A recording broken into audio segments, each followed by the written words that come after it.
قرآن سے علی کا اختیار سنانا۔ اللہ اپنے قرآن میں علی کا اختیار سنا۔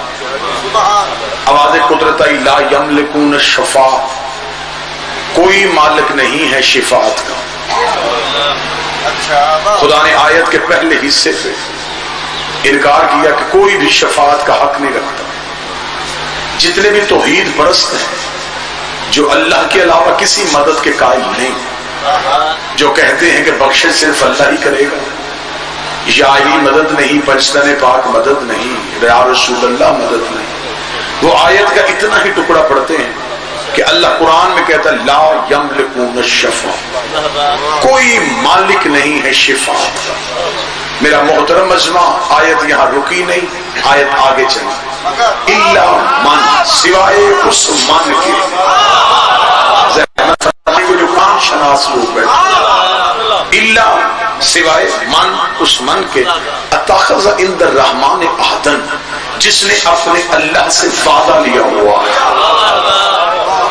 خدا قرآن میں کہتا کوئی شفاعت نہیں کرے گا، لیکن ہاں ایک ہے، وہ ہے جس نے اللہ سے وعدہ کیا ہوا، اور اللہ نے اسے عہد دیا ہوا کہ قیامت والے دن صرف میں ہی شفاعت نہیں کروں گا، اگر تو بھی اپنے لے کے آئے گا تو جنت میں تیری سفارش بھی چلاؤں گا، میں تیری شفاعت بھی چلاؤں گا۔ ہمارا کسی مذہب سے، کسی فرقے سے کوئی ذاتی جنگ یا کوئی ذاتی لڑائی تو ہے ہی نہیں، نہ ہم نے دنیا کے پیروں کے ساتھ کبھی اپنے پیر کا تقابل کیا، نہ کہ دنیا کے رہبروں کے ساتھ ہم نے اپنے رہبروں کا مقابلہ کیا، بنتا ہی نہیں ہے، جچتا ہی نہیں ہے، سچتا ہی نہیں ہے۔ صحابی کا آل سے کیا مقابلہ ہے؟ صحابی کوثر پی سکتا ہے، پلا تو نہیں سکتا۔ صحابی جنت میں جا سکتا ہے، لے جا تو نہیں سکتا۔ صحابی سورہ بقرہ یاد کر سکتا ہے، لیکن گھوڑے کی زین میں بیٹھ کے قرآن تو ختم نہیں کر سکتا۔ اب اگر مجمع چپ ہے تو اگلی صدر میں سب سے بڑی کہنے لگاؤ، صحابی عرش میں بھی بیٹھا ہو رضی اللہ ہوتا ہے، حسین فرش میں بھی بیٹھا ہو علیہ السلام ہو۔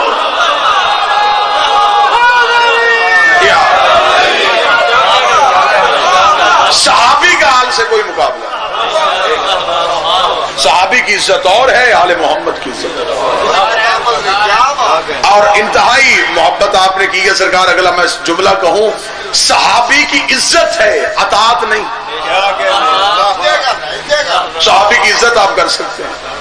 آج بندے جو صحابہ کے نام پہ چندے مانگتے ہیں اور پھر انہی صحابہ کے نام پہ بندے مارتے ہیں، وہی بندے کہتے کہ جی یہ فلاں بندہ صحابی کی عزت نہیں کرتا، فلاں صحابہ کی عزت کرنی چاہیے۔ لیکن میں شیعہ قوم کا سب سے چھوٹا خطیب ہو کے یہ ہاتھ باندھ کے گزارش کر رہا ہوں، جو بندے یہ اعتراض کرتے ہیں وہ کتابیں نہیں پڑھتے، وہ ان پڑھ ہوتے ہیں اور وہ صرف اعتراض کرنا شروع کر دیتے ہیں۔ یہ اعتراض اپنے بچوں کے ذہنوں میں نہ ڈالو کہ جو صحابہ کو نہ ماننے وہ کافر ہوتا ہے۔ اگر تم نے اپنے بچوں کے ذہنوں میں یہ بات ڈال دی اور ان بچوں نے کبھی زندگی میں کتاب پڑھ لی تو وہ تم سے آ کے پوچھیں گے کہ مولانا صاحب ان صحابہ کا کیا بنے گا جو آپس میں ایک دوسرے کو نہیں مانتے تھے؟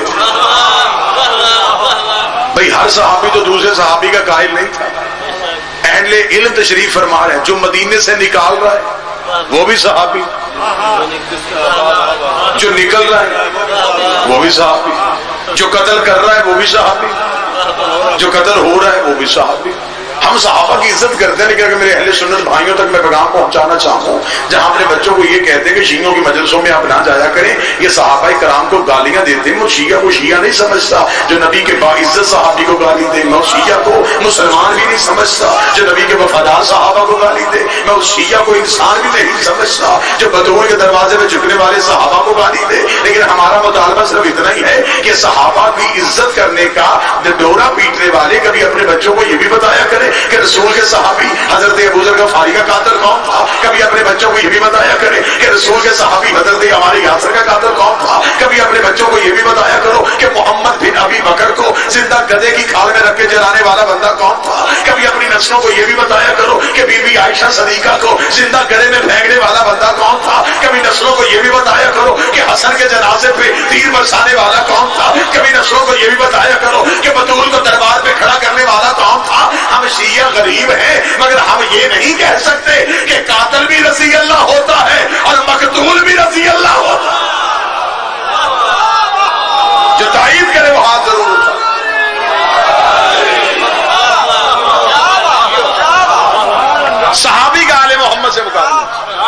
یملکون الشفاعۃ، میں قرآن پڑھ رہا ہوں، اللہ قرآن میں کہتا کوئی شفاعت کا حق نہیں، الا من، سوائے اس من کے، بسم اللہ، الا من، سوائے اس من کے۔ اب میں نے اسی من کو پڑھنا چاہیے، قرآن پڑھوں گا، من پڑھوں گا، من ڈھونڈیں گے کہ سفارش کرنی کس نے؟ بے بندہ نمازیں پڑھتا تو کس لالچ میں کہ جنت میں جائے؟ بابا جی میں ٹھیک ہے، روزے 30 دن پورے 16 گھنٹے کے مسلمانوں نے رکھے، وجہ اللہ سے پیار، لمبے لمبے سجدے، جنت کے لالچ۔ جو جیکٹ باندھ کے مسجد کی صفوں میں نماز پڑھتے نمازیوں کے درمیان آ کے پھٹ جاتا ہے، دشمنی اس کی بھی نمازیوں سے نہیں۔ میرا خیال آپ خاموش ہیں، میں آپ سے مخاطب۔ اس کے پیچھے بھی جو لالچ ہے، جس نے اس کا مائنڈ سیٹ کیا ہے، اس نے اسے کہا ہے کہ کوئی مسئلہ نہیں، مر تو نے پھر بھی جانا، یہ ایک چھوٹا سا کام اور سیدھا بغیر حساب کے تو جنت میں چلا جائے۔ لالچ اس کے ذہن میں تھا، پھٹ وہ مسجد میں جا کے گیا، لالچ کیا جنت۔ جس سے بھی جا کے پوچھو کتاب لکھنے والا جنت کے لالچ میں، ممبر پہ خطبہ دینے والا جنت کے لالچ میں۔ یہ میرا ممبر کے غلاف پہ ہاتھ ہے، پورے مجمع سے ایک بندہ اٹھے اور میری بات کی تردید کر دے تو میں سمجھوں گا کہ پاکستان میں نچکوال کے ایک ایریا میں گیا تھا، وہاں میری بات کی تردید ہوئی ہے۔ مجھے بادشاہ حسین کی عزت کی قسم ہے، بانی مجلس ختم کرے، اس کے سر پہ قرآن رکھ کے پوچھنا، اس نے مجلس جنت کے لالچ میں نہیں کروائی۔ بات ٹھیک ہو تو میری تائید کی طلعت بھائی، یہ دور دراز سے جو چہرے آئے ہیں یہ جنت کے لالچ میں نہیں، ماتمی سینے پہ ہاتھ جنت کے لالچ میں نہیں، زنجیر زن چھریاں کمر پہ جنت کے لالچ میں نہیں مانگے۔ مجمع سے ایک بندہ بولے لیکن صدر کی قیمت ادا کرے تو میرے دل کو ٹھنڈک ہو جائے گی۔ ہمیں جنت کا لالچ کیوں نہیں ہے؟ ہمیں مجلسوں میں بیٹھ کے جنت چھوٹی نظر آتی ہے۔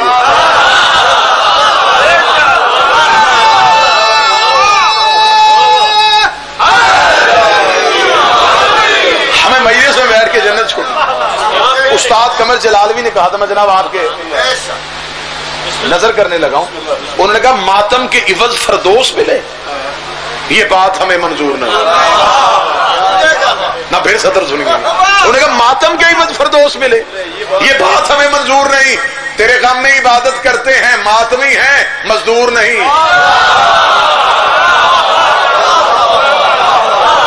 دہاڑی لے کے اجرت لے کے عبادت کریں۔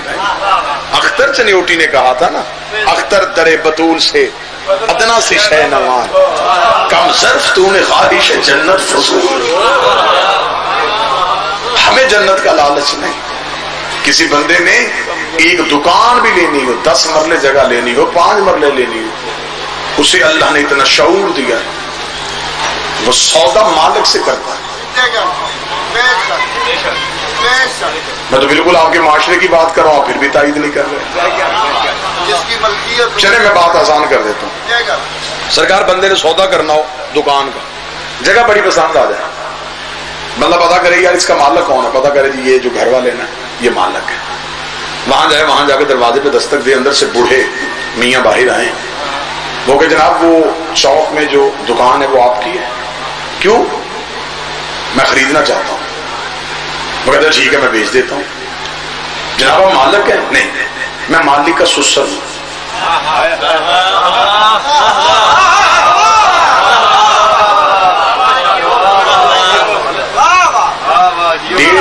یا 1 منٹ لیٹ ہیں آپ مجھ سے، بڑی مشکل ہوتی ہے گرمیوں کی دوپہر کی وجہ سے۔ وہ کہہ جی میں مالک نہیں، سسر سودا کر سکتا ہے؟ بندہ کہے گا جی میں سودا نہیں کروں گا جی، مالک میرے متھے لگائیں میں سودا کر لوں گا۔ بندہ گھر چلا جائے، شام کے وقت چند بندے دروازے پہ آ کے دستک دیں، وہ دروازہ کھولے، بندے بڑے جوان تھے دروازے پہ کھڑے تھے، یار آپ ہمارے گھر گئے تھے، وہ دکان لینی ہے آپ نے؟ جی لینی ہے۔ آپ مالک ہے؟ نہیں، ہم مالک کے یار ہیں۔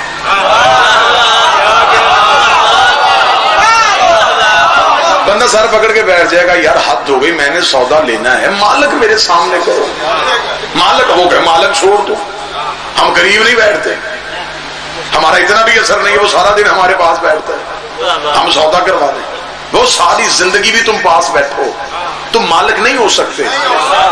جگہ اس کے نام ہے, مجھے اس کے سامنے کرو, وہ مجھے آ کے بتائے. حد ہو گئی, یہ 5 مرلے کی دکان ہے, تجھے پتا ہوتا ہے کہ سودا مالک سے کرنا ہے. ساری زندگی جنت ڈھونڈتا رہا اور مولوی سے پوچھا ہی نہیں کہ جنت کا مالک کون ہے. سودا مالک سے تھا.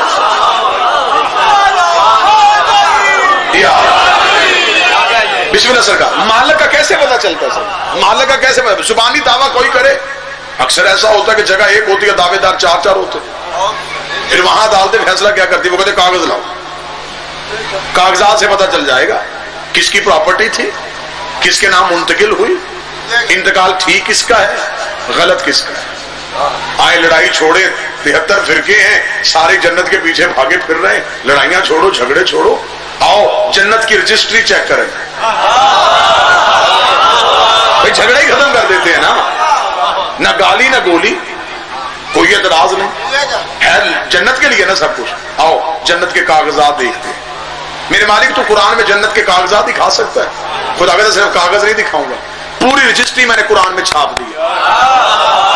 میرے مالک کہاں سے ملے گی؟ فرمایا سورۃ طہر کھول, وہاں میں نے بے نامہ لکھا ہے. جن کو عدالتوں کی زبان آتی ہے وہ تو میرے ساتھ کھول دیں. جس نے سودے کا معاہدہ دیکھنا ہو سورۃ طہر دیکھے. میرے مالک سورۃ طہر میں کہاں ہے؟ فرمایا یہاں دیکھ, یہاں آیت ہے وَجَزَاهُمْ صَبْرًا جَنَّةً وَحَرِيرًا. میں نے تمہیں جزا میں دے دی ہے جنت بھی, جنت کی خوشبو بھی, جزا میں دے دی ہے, عطا میں نہیں.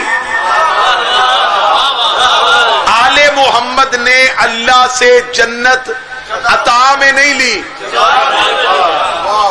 جزا میں لی. اب بندے چپ ہو کے مجھے دیکھ رہے ہیں کہ عطا اور جزا میں کیا فرق ہے. یہ رومال, میں مجلس پڑھنے سے پہلے اپنے قبلہ محترم سے کہوں سرکار مجھے رومال دیجئے, یہ رومال مجھے عنایت کر دیں. مجلس تمام ہو, اس دروازے سے یہ میرا ہاتھ پکڑ کے کہہ سکتے ہیں آصف بیٹا رومال واپس کر دو. کیوں؟ یہ ان کی عطا تھی, یہ واپس ہو. اب میں جس دکان سے خرید کے لایا ہوں اس کے سامنے سے میں 100 دفعہ بھی گزروں, رومال لہرا لہرا کے گزروں, ہائے ہائے, وہ مانگ نہیں سکتا, میں نے پیسے دیے, خریدا ہے. اس کا مطلب جزا واپس نہیں ہوتی, عطا واپس ہو جاتی ہے. خدا کہتا آل محمد میں نے تمہیں جنت عطا میں نہیں دی, جزا میں دی ہے. تم نے قیمت دے کے خرید لی ہے, اب تمہاری اپنی مرضی ہے, بیٹوں سے بکواؤ یا بہلول سے بکواؤ. مالک تو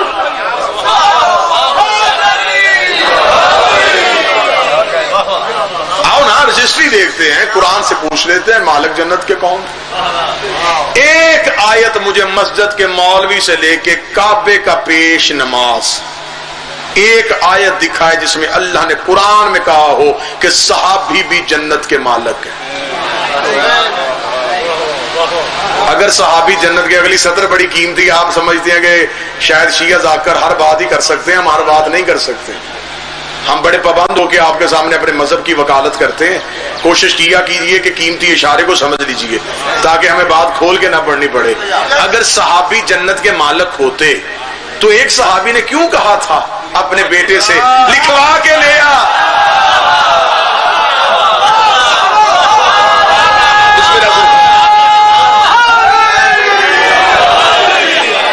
لکھوا کے لے آ. بیٹے نے باپ سے کہا بابا کیوں لکھوانا ہے؟ اس نے کہا تو میرے نوکر کا بیٹا ہے اور تو کام پکا کروا رہا, تو کہہ رہا لکھوا کے لے آ. اس نے کہا بیٹا بیٹا تو میرا ہے, یقین مجھے تجھ پہ نہیں, تیری ساری باتیں سچی نہیں ہو سکتی. ہو سکتا ہے کہ تو نے ویسے ہی کہہ دیا ہو, یہ وہ کہہ نہیں سکتے. اس کا بابا اس نے کہا ہے, اس کا بیٹا منت ہے میری, منت ہے میری, ساری زندگی اگر کوئی مجھے اجر دینا چاہتا ہے وہ وہیں پہ کھڑا ہوگا. اگلی سطر ہر بندے کے لیے نہیں, ہر بندہ ہی سطر کے لیے. اس کا بیٹا چلے جا, ابھی بحر کرم موجوں میں ہوگا, ابھی کرم کا دریا موجیں مار رہا ہوگا.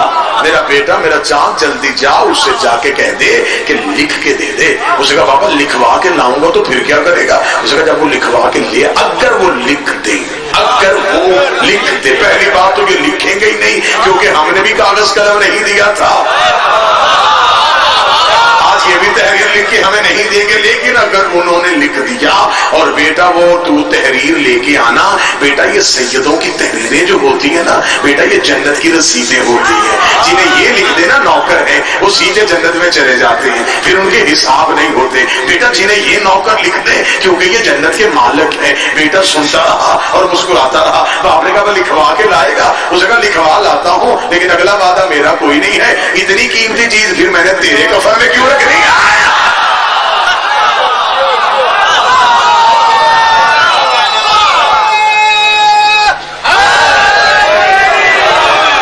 اتنی قیمتی چیز پھر میں تیرے کفن میں کیوں رکھوں؟ لکھوا میں لاتا ہوں، اگر انہوں نے لکھ دیا تو پھر میں اپنے لیے سنبھال کے رکھوں۔ میرے اہل سنت بھائیوں کی معتبر کتابوں میں لکھا ہے کہ صحابی نے کہا اس وقت تک کوئی بندہ پورے صراط سے گزر ہی نہیں سکتا جب تک علی کی محبت کا ٹکٹ اس کے ہاتھ میں نہیں۔ جواز الجنہ حب علی، علی کی محبت جنت میں جانے کا ٹکٹ۔ کسی ایک کتاب سے، کسی ایک آیت سے، کسی ایک روایت سے ثابت تو کرو کہ صحابی جنت کے مالک ہیں۔ نبی کی حدیث الحسن والحسین سیدہ شباب اہل الجنہ، حسن حسین جنت کے جوانوں کو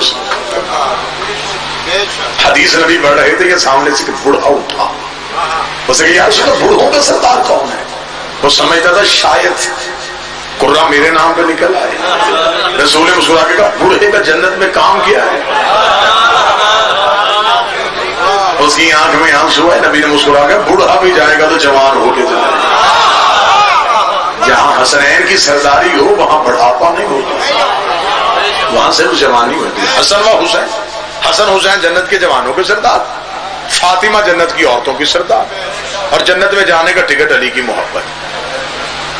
اور خدا نے رجسٹری رکھی ہے قرآن میں۔ اب اگلی بات میں شاید آپ کے کانوں میں سماعتوں میں پہلی بار جائے، وصول ضرور کیجئے گا۔ یہ جنت کا جو سودا ہوا نا جی، یہ سورۃ دہر میں ہوا۔ یہ سورۃ دہر کی آیتیں آئی ہیں جب آل محمد نے روٹیاں دی۔ اسے تفہیم القرآن میں مولانا ابو العالی مودودی نے بھی لکھا ہے، اسے ڈپٹی نذیر نے بھی لکھا ہے، اسے شبلی نعمانی نے بھی لکھا ہے، اسے ڈاکٹر طاہر القادری نے بھی لکھا ہے، اسے سلیمان ندوی نے بھی لکھا ہے، اسے ابن عربی نے بھی لکھا ہے، اسے ابن ابی الحدید نے بھی لکھا ہے۔ جتنے نام مجھے ازبر ہیں وہ میں لے سکتا ہوں منبر پہ، اس کے علاوہ سینکڑوں حوالے نکالے جا سکتے جس میں اہل سنت علماء نے لکھا کہ یہ سورت تب آئی تھی جب آل محمد نے منت کے روزے رکھے تھے اور روٹیاں دی تھی۔ جب دروازے پہ کبھی فقیر آتا تھا، توجہ میری طرف پوری کریں گے آپ، کبھی یتیم آتا تھا، کبھی قیدی آتا تھا۔ یہ منبر پہ اب جو نئی بات میں آپ کے سامنے کرنی ہے، کسی ایک مفسر نے بھی یہ نہیں لکھا کہ جو روزے رکھے ہیں ان روزے داروں میں نبی کی روٹیاں بھی تھی۔ نبی نے روزے رکھوائے ہیں، رکھا نہیں۔ اب یہ جو روٹیاں جاتی تھی یہ کس کی جاتی تھی؟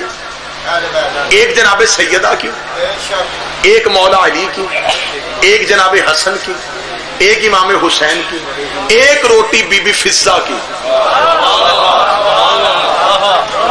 یہ جو 5 روٹیاں جاتی تھیں ان میں ایک روٹی فضہ کی ہوتی تھی۔ 3 دن روٹیاں گئی، وَيُطْعِمُونَ الطَّعَامَ عَلَى حُبِّهِ مسکین، ایک دن مسکین، وَيَتِیمًا ایک دن یتیم، وَعَسِیرًا ایک دن اسیر۔ یہاں تک کہ مولانا مودودی نے یہ بھی تفہیم القرآن میں لکھا ہے یہ کوئی فقیر یتیم نہیں تھے، یہ اللہ کے فرشتے تھے جو بھیس بدل کے روٹیاں مانگتے رہے۔ یہ اللہ کے فرشتے تھے جو اتنی باقاعدگی سے بالکل افطار کے وقت آتے تھے اور روٹی مانگ کے چلے جاتے تھے۔ کاش مولانا مودودی زندہ ہوتے، میں جا کے ان کے سامنے ہاتھ جوڑ کے پوچھتا کہ میں شیعہ قوم کا سب سے چھوٹا ذاکر ہوں، مجھے اتنا تو بتائیں کہ فرشتوں کو تو بھوک لگتی نہیں ہے۔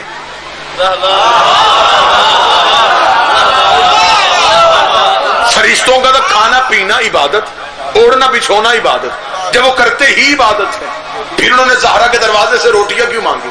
اللہ فرشتے بھیج کے روٹیاں منگوا کے بتاتا رہا، ان کے دروازے سے مانگنا بدعت نہیں، ان سے مانگنا سنت ہے۔ یہ روٹیاں دیتے رہے، ان روٹیوں میں ایک روٹی جناب فضہ کی۔ روٹیاں کتنی گئی؟ 5۔ کتنے دن گئی؟ 3 دن۔ روٹیاں ہو گئی کل 15۔ خدا نے عدل کا ترازو لگایا، ایک پلڑے میں ان کی روٹیاں رکھی، دوسرے میں قرآن کی آیتیں نکلی، روٹیاں 15، آیتیں 31۔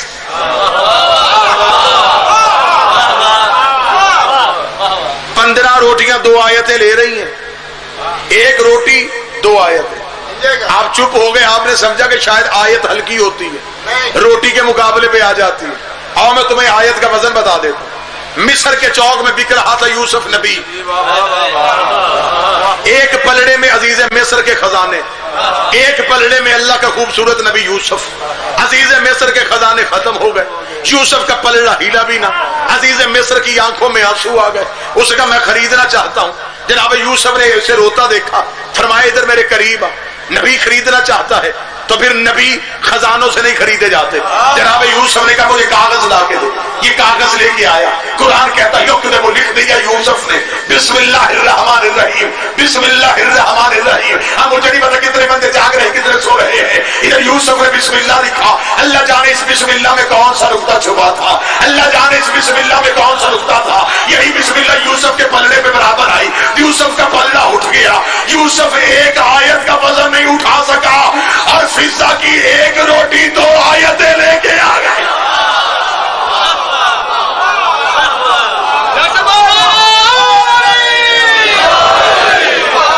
توجہ پوری سر، روٹی 1 آیتیں 2۔ اب جناب فضہ نے روٹیاں کیوں دی؟ اب یہ جو جنت کی ملکیت آئی، اس کا مطلب ہے کہ اللہ نے انہی روٹیوں کے بدلے میں جنت دی۔ تو اب جنت کی ملکیت میں بی بی فضہ بھی آ گئی۔ جنت کی ملکیت میں سورہ طہر کی ان آیتوں میں فضہ کا ذکر ہے۔ اب بڑا حساس معاملہ ہے اور میں بڑے احسن طریقے سے نبھانا چاہتا ہوں۔ ایک دکان پہ آپ جائیں اور اس دکان سے جا کے اس دکان میں ہوں 5 حصے دار۔ آپ کہیں جی کہ میں اس دکان سے کوئی چیز ادھار خریدنا چاہتا ہوں، وہ کہیں جی اس دکان کے 5 مالک ہیں، وہ پہلے مالک کا نام لے، آپ کہیں نہیں اس کے ساتھ نہیں میری بنتی۔ وہ کہیں جی دوسرے مالک، اس کے ساتھ آپ کا کوئی تعلق، اس کے ساتھ بھی کوئی تعلق نہیں۔ یہ تیسرے مالک کا نام یہ نہیں، چوتھے کا نام تعلق نہیں۔ جو ہی اس نے 5ویں کا نام لیا، اب اس بندے نے کہا ہاں اس کے ساتھ میرا تعلق ہے، انہیں چاروں کو چھوڑ اس کے حصے میں سے دے دے، اس کا میرے ساتھ تعلق ہے۔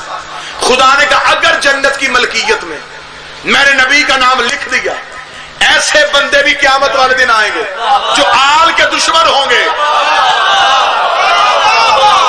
شاید میں نہیں سمجھا سکتا، نبی کے دوست ہوں اور کہیں گے یا اللہ ہمیں نبی والے حصے سے، فرمایا نہیں۔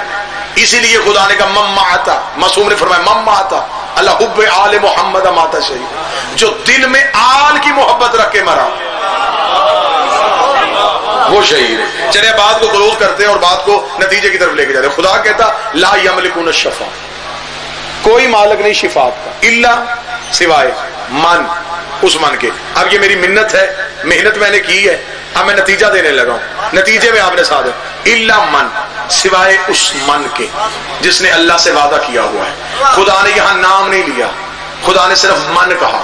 میرے مالک ہم بڑے ان پڑھ لوگ ہیں، ہمیں بغیر نام کے سمجھ نہیں آتی، میرے مالک تھوڑی سی آسانی کر دے، بتا دے یہ من کون ہے۔ میرے مالک کوئی ہلکا سا اشارہ کر دے، بتا دے یہ من کون ہے۔ خدا نے کہا چلو میں ہلکا سا اشارہ کر دیتا ہوں، تو قرآن کھولتا جا، میں اشارے کرتا جاتا ہوں، تو قرآن کھولتا جا، میں اشارے کرتا جاتا ہوں۔ میرے مالک کہاں سے ملے گا؟ پھر آگے سورہ زمر میں اللہ پھر بول پڑا یومئذ لتنفع الشیء، پھر وہ دن آئے گا جب کوئی چیز فائدہ نہیں دے گی، الا من، سوائے اس من کے اذن لہ، جسے اللہ نے اجازت دے رکھی ہے۔ میرے مالک ابھی بھی من سمجھ میں نہیں آیا، مجمع ابھی بھی چپ ہے، مجمع ابھی بھی پریشان ہے، لوگ ابھی بھی مجھے دیکھ رہے ہیں، میرے مالک مان ان کی سمجھ میں نہیں آیا۔ فرمایا آگے چلتا جا، قرآن کھولتا جا۔ اب سورہ رحمان میں خدا آ گیا، آواز ہے کل علیہ فان ومن یبق وجہ ربک ذی الجلال والاکرام، ہر چیز فنا ہو جائے گی سوائے اس من کے جو اللہ کا چہرہ ہے، سوائے اس من کے جو توحید کا چہرہ ہے۔ میرے مالک من ابھی بھی سمجھ میں نہیں آیا. فرمایا قرآن کی اگلی آیت پڑھ کے سنا دے. وَمِنَ النَّاسِ مَن يَشْتَرِي نَفْسَهُ ابْتِغَاءَ مَرْضَاتِ اللَّهِ, اور انسانوں میں ایک ایسا من بھی ہے جو سو کے مرضیاں خرید لیتا ہے. میرے مالک من ابھی بھی سمجھ میں نہیں آیا. ابھی بھی 6 یا 7 ہاتھ اٹھے ہیں, باقی مجمع ابھی بھی خاموش ہے. فرمایا نہیں آگے لے کے چل. پھر اگلی آیت پڑھ کے سنا دے. قُلْ كَفَىٰ بِاللَّهِ شَهِيدًا بَيْنِي وَبَيْنَكُمْ وَمَنْ عِندَهُ عِلْمُ الْكِتَابِ, اور قیامت والے دن میں تیری گواہی دوں گا, اور ایک وہ من گواہی دے گا جس کے پاس پوری کتاب کا علم ہے. میرے مالک بندے ابھی بھی نہیں جاگے. فرمائی نے اگلی آیت پڑھ کے سنا دے. وَمَنْ ذَا الَّذِي يَقْرِضُ اللَّهَ قَرْضًا حَسَنًا, اور ایک ایسا من بھی ہے جو اللہ کو قرضے دیتا ہے. میرے مالک من سمجھ میں نہیں آیا. فرمایا چکوال کا سارا مجمالہ غدیر کے چوک میں کھڑا کر, میں نبی کو کہتا ہوں من دکھا بھی دے, من سنا بھی دے. وہ ہاتھ پکڑ کے کہے گا من کن تو مولا. بسم اللہ.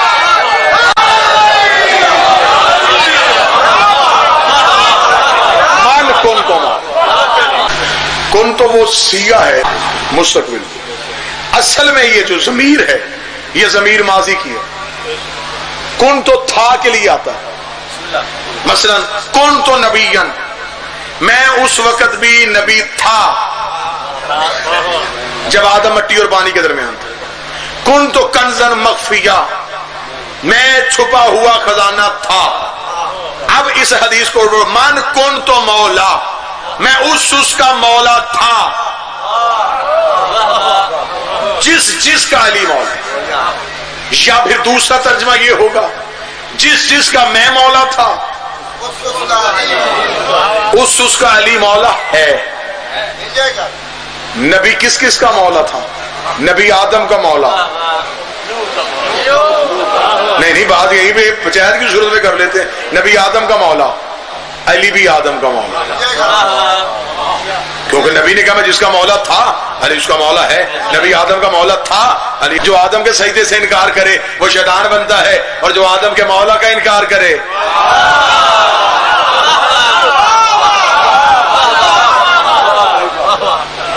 نبی نوح کا مولا تھا, علی نوح کا مولا ہے. اور جو نوح کے سفینے پہ نہ بیٹھے وہ ہلاک ہو جائے, اور جو نوح کے مولا کی ولایت کا اقرار نہ کرے وہ بھی ہلاک ہو جائے. نبی ابراہیم کا مولا تھا, علی ابراہیم کا مولا ہے. اللہ بخدا میں باوضو ہوں, ممبر پہ ہوں, روزانہ آپ کے چہروں کی زیارت ہوتی ہے. یہ شکر کیا کرو کہ اس نے علی کی محبت ہمیں عطا کر دی. سطر بدل کے کہنے لگا ہوں, بنایا اس نے اپنے لیے تھا, دے اس نے ہمیں دیا. یہ اس نے ہمیں اپنی ولایت اپنی محبت عطا کر دی, اس کا کرم ہے. ہم عزاداری نہیں کرواتے, عزاداری نے ہمیں زندہ رکھا ہوا. ہم مدرسے نہیں کرواتے, مدرسوں نے ہمیں عزت دی ہوئی. ہم مدرسوں میں نہیں آتے, یہ ان کا کرم ہے کہ وہ بلا لیتے.